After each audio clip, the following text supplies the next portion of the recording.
Buenas tardes, amigos de Hoy en Delaware.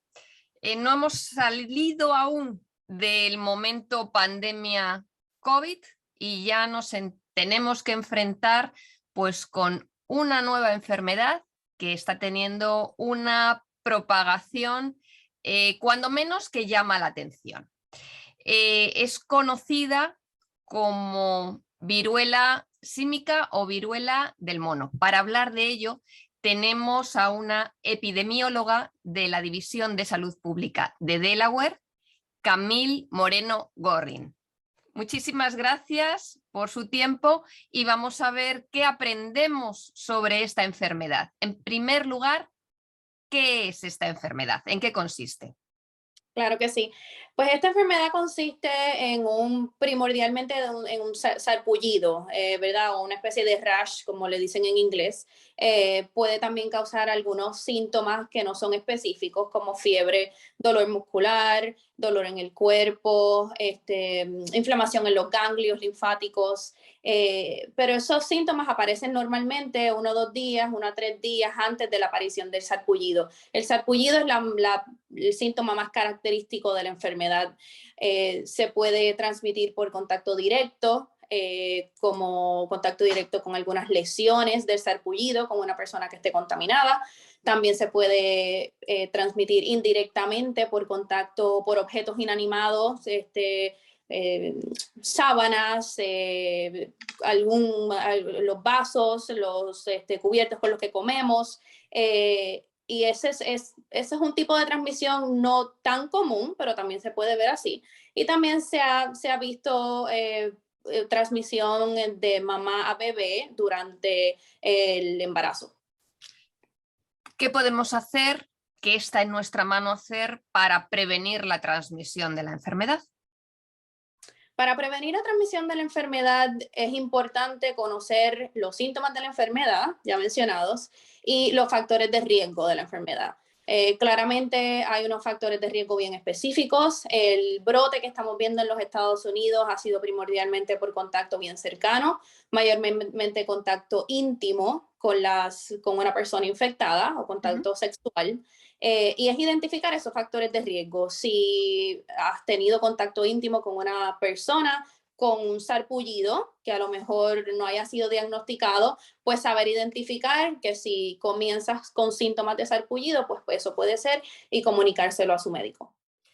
Imaginemos que alguno de los síntomas que usted nos ha mencionado los estamos observando en nosotros, en alguna persona cercana. ¿Qué debemos hacer? Es importante, pues, tratar de hablar con esa persona, decirle si no ha buscado ningún tipo de cuidado médico, tratar de promover y decirle a esa persona, busca cuidado médico porque esto me puede afectar a mí también. Esa persona cuando busque cuidado médico, pues si se confirma la enfermedad, la persona expuesta podría recibir algún tipo de vacuna o profilaxis que le ayude a prevenir el desarrollo de la enfermedad, o si ya le comenzó la enfermedad puede hacer los síntomas un poco menos severos. Entiendo que hasta este momento la vacuna no es pública, no es algo público. ¿Eso es Correcto. correcto? La vacuna no está aprobada para el público general. Es una vacuna que se utiliza solamente en situaciones especiales, cuando una persona está expuesta al virus, ¿verdad? Y está comprobado que estuvo expuesta, o situaciones ocupacionales, como personas que trabajan en laboratorios, en de alto riesgo, donde identificar que existe un riesgo para desarrollar esa enfermedad, y entonces ahí sí se puede ordenar la vacuna. La vacuna normalmente hay que ordenarla directamente con los centros de CDC, ¿verdad? Los centros de cuidado y prevención, y no está disponible para el público general. Esta enfermedad, además de la sintomatología que nos ha comentado, eh, deja en aquellas personas que la hayan sufrido algún tipo de secuelas, puede provocar una situación grave que comprometa la salud o incluso la vida de la persona. ¿Qué es lo que puede ocurrir? Pues esta enfermedad no es una enfermedad severa. Eso es el lado positivo, ¿verdad? Si hay alguno de esta situación, no es una enfermedad severa. Existe un tipo de cepa diferente que es la que está causando esta enfermedad en los Estados Unidos y en Europa, donde está ocurriendo estos brotes. La tasa de fatalidad es menos de 3%. Así que no creo que nos debamos preocupar mucho en ese aspecto. Claramente nadie se quiere enfermar con un virus que puede desarrollar este tipo de síntomas, ¿verdad? Ujú. Pero lo que más puede pasar es algún tipo de cicatriz por las lesiones, pero no se ha comprobado y no se ha estudiado ningún tipo de secuela muy severa para este virus. Hablando un poquito de la enfermedad en sentido general, ¿dónde se cree que ha surgido o dónde se han observado los primeros brotes de esta enfermedad a nivel mundial? Pues esta enfermedad no es nueva, es una enfermedad que conocemos hace muchísimos años, Ujú, es una enfermedad que primordialmente se transmitía de animal a humano. ujú. Eh, Existía en otros continentes que la enfermedad era endémica y era algo normal. A veces podíamos ver algunos casos importados por viajeros, personas que viajaban a estos países pues lo manejábamos de esa manera. El riesgo para el público no es muy alto. No hay un riesgo como lo era del COVID, por ejemplo, que tiene una posibilidad de ser una pandemia. Así que lo más distintivo de este brote que estamos viendo en todo el mundo y en Estados Unidos es que se está transmitiendo más de persona a persona versus animal humano, Ujú. eh, que era pues la presentación clásica de este virus. Eh, Creen que comenzó en Europa por estos comportamientos sexuales de los que están bien caracterizan a este brote. Así que esto primordialmente ha sido la diferencia. ¿Y ha llegado esta enfermedad a Delaware? Correcto. Llegó, tenemos un caso, Ujú. eh, las autoridades lo estamos manejando y vamos a ver. No les puedo decir que no van a aparecer más casos porque los factores de riesgo existen. Puede eventualmente comenzar a circular en la comunidad, pero es importante que lo detectemos a tiempo y podamos mitigarlo. ¿Cómo está la situación en otros estados? En otros estados como Nueva York, Chicago, Illinois, hay más casos Ujú, identificados. ujú. Me imagino que es porque hay más áreas metropolitanas, tienen una población más grande, claramente, que Delaware.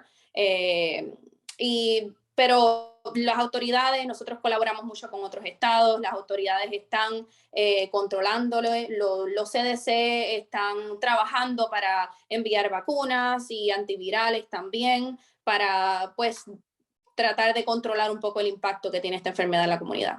Ujú. ¿Tenemos los hispanos un riesgo mayor de contraer esta enfermedad o de transmitirla que otras comunidades? ¿O estamos al mismo nivel que el resto de la población? El riesgo es para todo el mundo. El riesgo de la enfermedad de la viruela símica o viruela del mono es para todos los humanos. Realmente no existe un riesgo mayor para alguna población en específico, ninguna comunidad específica. Aunque somos conscientes de que prever hacia dónde pueden ir las cosas, pues es complicado, es difícil, pero bueno, le vamos a pedir una predicción de por dónde parece razonable pensar que va a evolucionar esta enfermedad. ¿Qué va a ocurrir? ¿Qué va a ocurrir? Eso es difícil saberlo, pero basado en lo que ha estado pasando por el alrededor del mundo, pues podemos esperar que se vayan a detectar más casos. Lo bueno es que estamos preparados, es una enfermedad, no es una enfermedad novel, como dije anteriormente, es una enfermedad que se conoce, que hay terapias, hay antivirales, hay vacunas, así que estamos mucho más preparados que con COVID. Pues si hay algo más que no hayamos tocado, que no hayamos hablado en estos minutos y que usted quiera añadir, adelante. Es un momento para comunicarse con los seguidores y con la audiencia del periódico y decirles lo que quiera comunicar. Sí, yo creo que lo más importante es identificar los factores de riesgo, identificar los síntomas de la enfermedad, que son bien característicos. No es como COVID, que podría haber una transmisión asintomática, por ejemplo. Eso no existe en esta enfermedad. Identificar dónde puede aparecer este sarpullido. Si fue un contacto íntimo, pues identificar que puede aparecer en los genitales, en esas áreas, ¿verdad? Más localizadas. Se está viendo mucho que no es en la enfermedad sistémica que todos conocemos, que aparece el sarpullido por todo el cuerpo. En casos que se han detectado por este brote, a veces sale un sarpullido. Y eso es algo diferente, así que queremos educar al público y decirles, no esperes que el sarpullido te vaya a aparecer en todo el cuerpo, quizás a lo mejor es algo más localizado, más local, que a lo mejor no lo sospechas al principio, pero es importante que aprendas a identificarlo e identificar los factores de riesgo asociados a esta enfermedad.